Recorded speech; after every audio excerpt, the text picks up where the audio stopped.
কারখানার ভেতরে চলছে জৈব সার উৎপাদনের সুশৃঙ্খল এবং পর্যায়ক্রমিক কর্মচাঞ্চল্য। প্রথমেই বিশেষ যন্ত্রের সাহায্যে কচুরিপানা কেটে নিয়ে যাওয়া হচ্ছে মিশ্রণের জন্য নির্ধারিত স্থানে। সেখানে গোবরের উপর ছড়িয়ে দেওয়া হচ্ছে চূর্ণ কচুরিপানা।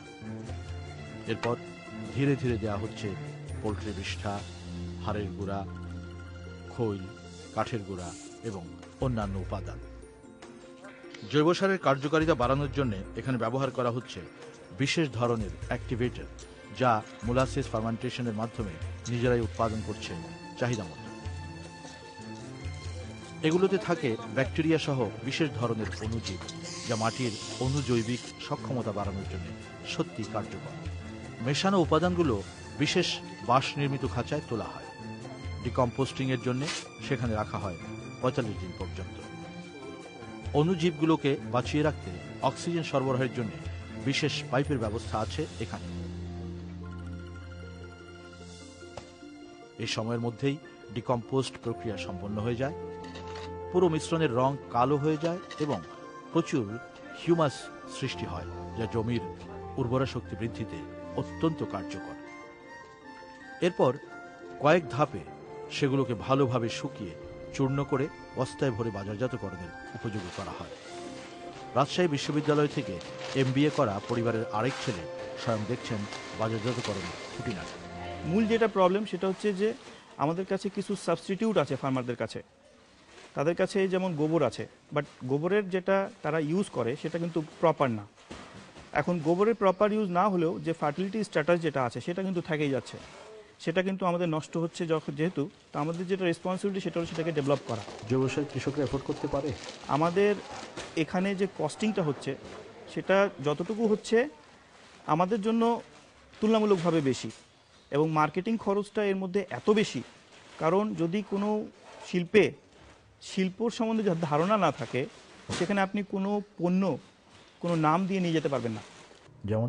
যেমন আপনি যদি জুতা পরতে না জানেন এবং কোন ব্র্যান্ডের জুতা কিনবো বা পরবো সেটা নিয়ে যায় লাভ নাই, আগে পড়তে শিখতে হবে।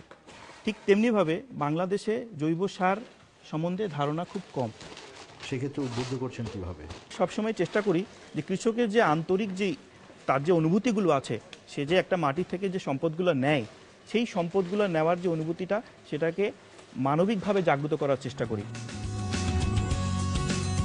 ফসল আবাদে এই সার অত্যন্ত উপযোগী।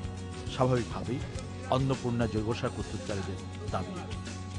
নীলফামারী সহ আশপাশের কৃষকরা এই সার দীর্ঘদিন ধরে ব্যবহার করছেন এবং ভালো ফল পেয়েছেন বলেও দাবি তাদের। সত্যতা নিরূপণের জন্য আমরা কথা বলেছি কৃষকদের সাথে। জৈব সার ব্যবহারের উদ্দেশ্য এবং ফলাফল সম্পর্কে ইতিমধ্যেই জেনে গিয়েছে তারা। আমি 2 বছর থেকে অন্নপূর্ণা সার ব্যবহার করছি এবং এই অন্নপূর্ণা সার ব্যবহার করে আমি নিজেও লাভান্বিত হয়েছি। কেমনে লাভবান হইতেছেন? আমি করলা খেতে দিয়েছি এবং আলু খেতে দিয়েছি, প্লাস ধান খেতে দিয়েছি। জৈব সার কিভাবে কাজ করছে? মানে ফসলের মানটা ভালো হয় এবং গাছের শক্তি বৃদ্ধি পায়। আলু গাছ ভালো হয়েছে, একটা গাছতে 5-6টা করে হয়েছে বা 10টাও হয়েছে আলু গাছ জৈব সার দিয়ে। স্থানীয় কৃষি বিভাগ জৈব সার ব্যবহার বাড়িয়ে জমির উর্বরতা বাড়াতে কৃষকদের উদ্বুদ্ধ করে আসছেন দীর্ঘদিন ধরে। অন্নপূর্ণা জৈব সার সম্পর্কে কথা হলো তাদের সাথে। জৈব সার তো হচ্ছে মাটির প্রাণ। জৈব সার না থাকলে অন্যান্য কোনো সারেই গাছটা খাইতে পারবে না। ইউরিয়া হোক, টিএসপি হোক, পটাশ হোক, ম্যাগনেসিয়াম হোক, জিপসাম হোক, এরা আগে আসলে এইগুলা জৈব পদার্থ এগুলাকে আগে ডিকম্পোস্ট করে। ডিকম্পোস্ট করার পর তারপর গাছগুলোকে গ্রহণ করতে পারে, তাছাড়া তো এগুলো গ্রহণ করতে পারবে না।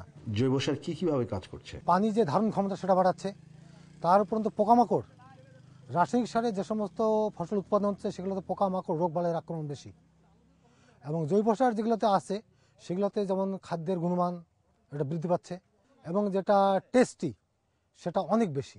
অন্নপূর্ণা জৈব সারের ব্যাপারে আপনার কোনো মূল্যায়ন আছে? অন্নপূর্ণা সার দীর্ঘদিন ধরে এখানে ওরা চালাচ্ছে, মোটামুটি আগের চেয়ে অনেক ডেভেলপ করছে। আপনারা কি এখানে এগুলো ব্যবহার করছেন? প্রায় 100 বস্তারও বেশি সার আমাদেরকে দিয়েছে, বিভিন্ন প্রদর্শনী প্লটে আমরা ওটা ব্যবহার করছি এবং দেখছি তাদের গুণগত মান ভালো। পঞ্চগড়ে রয়েছে আলু এবং গমের প্রজনন বীজ উৎপাদনের একটি উপকেন্দ্র। বীজ উৎপাদন প্রক্রিয়ার একটি বড় নিয়ামক হল মাটিতে জৈব সারের উপস্থিতি। এটি স্বাভাবিক ফসল উৎপাদনের ক্ষেত্রেও সমানভাবে সত্য। জৈব সার হিসেবে আলোচিত সার আসলেই কতখানি উপযোগী তা নিয়ে কথা হলো গবেষণা কেন্দ্রের প্রধানের সাথে। এখন আমরা গোবরের ভিতর যে সমস্ত কম্পোনেন্টগুলো দেখি আর কি, বিশেষ করে মাইক্রো এবং ম্যাক্রো এলিমেন্ট যে সমস্ত জিনিসগুলো থাকে, যার জন্য আমরা গোবরটাকে আগে সবসময় বেশি এমফ্যাসিস দিতাম আর কি।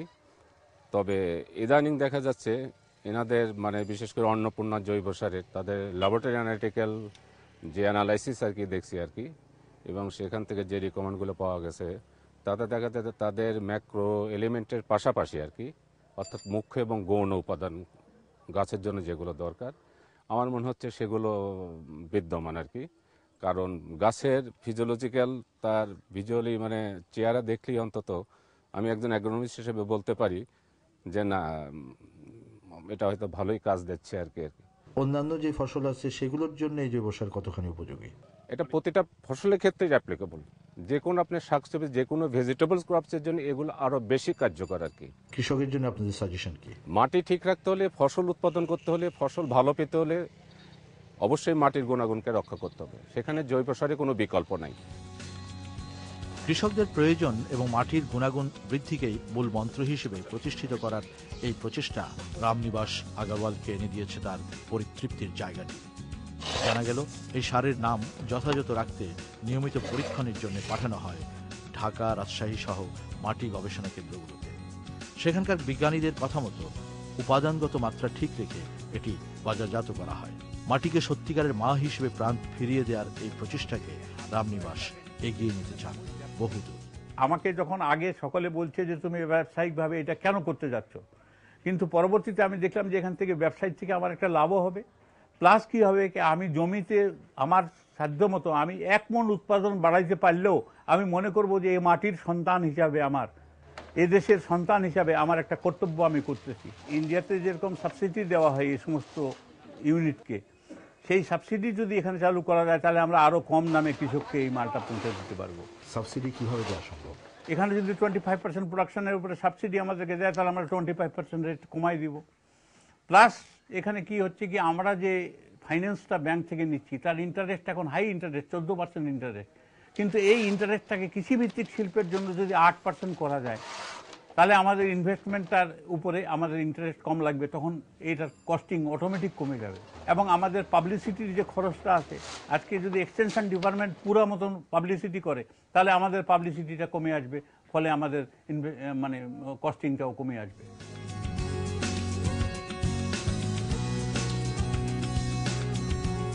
দর্শক, এখনো পর্যন্ত আমাদের প্রধান সম্পদ আমাদের এই ভূমি। সব রকম উপাদানের কেন্দ্রবিন্দুতে থাকা ফসল ধাত্রী ভূমি প্রতিনিয়তই নিজকে নিংড়ে দিয়ে আমাদের হাতে তুলে দিচ্ছে ফসল। অথচ শুধুই নিংড়ে নেওয়ার এই প্রবণতা থেকে বেরিয়ে এসে আমরা কোনোদিনই ভাবিনি মাটির শক্তি কতটুকু বিলীন হচ্ছে প্রতিদিন। ফসল উৎপাদন বাড়ানোর চিন্তায় আমরা ব্যবহার করে আসছি শুধুই রাসায়নিক সার, যা শুধু ফসলেরই খাবার। এতে মাটির প্রাণশক্তির উৎস জৈব উপাদান ধ্বংস হচ্ছে দিনের পর দিন। এই অবস্থা চলতে থাকলে মাটি একদিন ব্যর্থ হবে আমাদের হাতে প্রয়োজনীয় ফসল তুলে দিতে। এই অবস্থা থেকে মাটিকে রক্ষা করতে হলে এই মুহূর্ত থেকে বাড়াতে হবে জৈব সারের ব্যবহার। প্রদীপ আগাওয়ারের মতো একজন নয়, দুজন নয়, সবাইকে এগিয়ে আসতে হবে এ কাজে। সরকারকে নিতে হবে কার্যকর ভূমিকা। কৃষি বিভাগের মাধ্যমে জৈব সার ব্যবহারের প্রয়োজনীয়তার কথা তুলে ধরতে হবে কৃষকের সামনে। মাটিকে বাঁচিয়ে রাখলেই পাওয়া যাবে মানুষের বেঁচে থাকার প্রধান অবলম্বন, খাদ্য। এ বোধ যেদিন রামনিবাস আগরওয়ালের মতো প্রত্যেক মাটি ঘেঁষা মানুষের অন্তরে প্রবেশ করবে, সেদিনই মাটি হয়ে উঠবে সত্যিকারের মা।